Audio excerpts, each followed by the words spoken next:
Monsieur Diakité, j'ai relevé dans la transcription d'une intervention sur les ondes de la RFI, vous aviez ce jour déclaré ceci, et la question qui vous a été posée par le journaliste est la suivante. Est-ce que vous souhaitez, Monsieur Diakité, que le président Sekouba Konaté trouve une solution à votre cas personnel? Vous avez répondu comme suit. Bien sûr, je suis ouvert à tout. Je demande au général Sekouba Konaté de me gracier par rapport aux événements du 28 septembre. Par rapport à ce que je dis bien, on s'est rendu au stade du 28 septembre, mais c'était sous l'ordre du président de la République. Et même eux le savent. Je suis prêt pour ça à me rendre devant la commission d'enquête internationale, voire même à la Cour pénale internationale pour qu'il y ait la justice et l'équité. C'est vous qui avez tenu ce propos, oui ou non? J'ai répondu à cette question, maître, en disant, ici, c'était une des questions de la partie civile, j'ai dit, l'exercice avec le journaliste, je n'étais pas habitué, il m'a piégé, je ne connaissais pas le mot gracier, c'est un prisonnier qu'on gracie. Je l'ai répondu ici. Pourtant, vous me paraissez être une personne suffisamment avertie et lucide. Sur les ondes de la RFI, vous avez déclaré, vous êtes rendu au stade à 11 h. Et ici, à la barre, vous avez déclaré 13 h.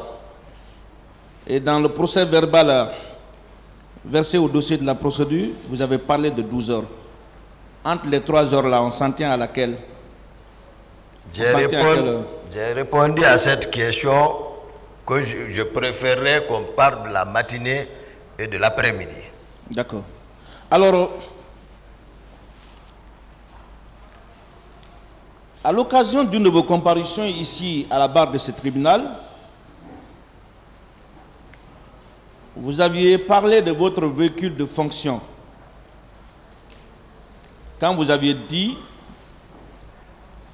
déclaré, je me rappelle, je crois que c'était à l'audience du 24 octobre 2022, vous avez déclaré détenir une voiture unique en Guinée. Et que quand vous avez démarré avec les leaders que vous auriez secourus, que personne ne pouvait vous rattraper parce que la voiture était sophistiquée et unique en son genre. Vous confirmez cette allégation? Oui, maître. Mais curieusement, le lendemain, et je le dis sous le contrôle du tribunal et même du Baobab, du valeureux confrère maître Paul Yomba, c'était, je pense, le mardi passé, c'était le 25, quand il vous a posé la question sur la frustration, la marginalisation dont vous auriez été victime. Vous aviez déclaré ne détenir aucun véhicule de fonction. On va s'en tenir à quelle version? Non, je vous explique, maître. Le véhicule dont je parle, j'ai expliqué ici une fois, les véhicules qui avaient été retirés dans les mains des supposés narcos. J'ai parlé de ces véhicules-là ici qui étaient garés jusqu'à j'ai remis les clés au général Sekouba Konaté.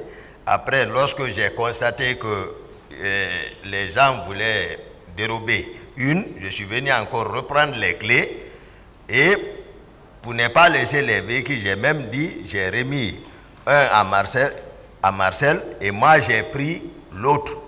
Donc c'est de ce véhicule moi je disposais. Donc vous n'aviez pas un véhicule de fonction. Voilà.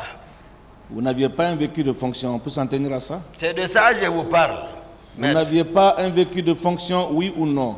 Personne ne m'a donné un véhicule de fonction. Très bien. Personne.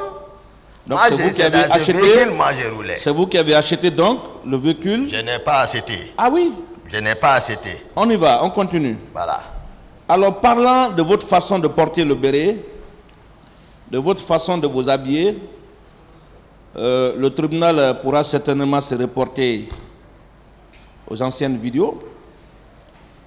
À la réponse à une question posée par Maître Tiano Amadou de la partie civile, il a beaucoup insisté ce jour. Il a posé la question 4 fois.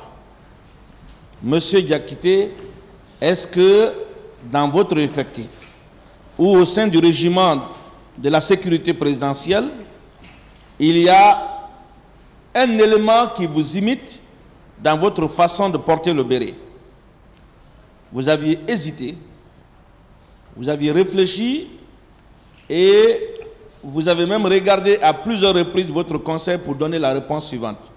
Jamais, je n'ai jamais remarqué un élément de mon entourage, ou en tout cas de ce régiment, m'imiter dans ma façon de porter le béret. Et les jours qui ont suivi, et même hier, vous avez aussi déclaré que M. Marcel avait l'habitude de vous imiter. Alors, entre les deux versions, à laquelle on doit s'en tenir? À quelle version on doit s'en tenir? Je vais vous répondre. Oui, j'attends votre réponse. J'ai dit ici, à la barre, que ça a été même l'objet d'interdiction par les autorités à ce que les gens arrêtent de porter le béret comme moi. Donc, ça c'est la réponse. Et je pense que je ne vois pas à quoi ces questions-là servent dans le dossier. Ramenez-moi dans les PV. Je vais vous dire pourquoi ça a un lien avec le dossier. Vous êtes en train de dégager votre responsabilité au motif que les gens ont dû vous confondre au capitaine Marcel Guilabogui, parce qu'il avait la même façon de porter le béret que vous. Les gens ont dû vous confondre, c'est ce que vous avez déclaré ici. Moi, j'ai envie de savoir la version, n'est-ce pas, qu'on peut retenir à la barre de ce tribunal. Entre la version selon laquelle jamais j'ai remarqué dans mon entourage un élément porter le béret comme moi. Marcel portait le béret de la même manière que moi et m'imitait. On doit s'en tenir à quelle version, M. Diakité? Pas que Marcel seul. Marcel portait le béret de la même sorte. Même Jaco. Donc, j'ai décrit. Vous rétractez la réponse que vous aviez donnée à la question posée par Maître Tiano Amadou. Ça existe, hein? Et c'est disponible même en ligne. Donc, vous êtes d'accord et vous confirmez ici devant ce tribunal que jamais vous n'avez déclaré à la barre de ce tribunal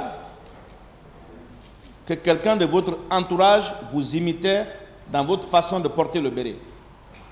On peut même présenter des preuves ici. Moi, je ne parle pas de preuves. Je pose une question bien précise. Je veux une réponse précise. J'ai répondu à cette question. Ce n'est pas répondu. Je ne réponds pas. Posez d'autres questions, maître. Le tribunal en tirera toutes les conséquences.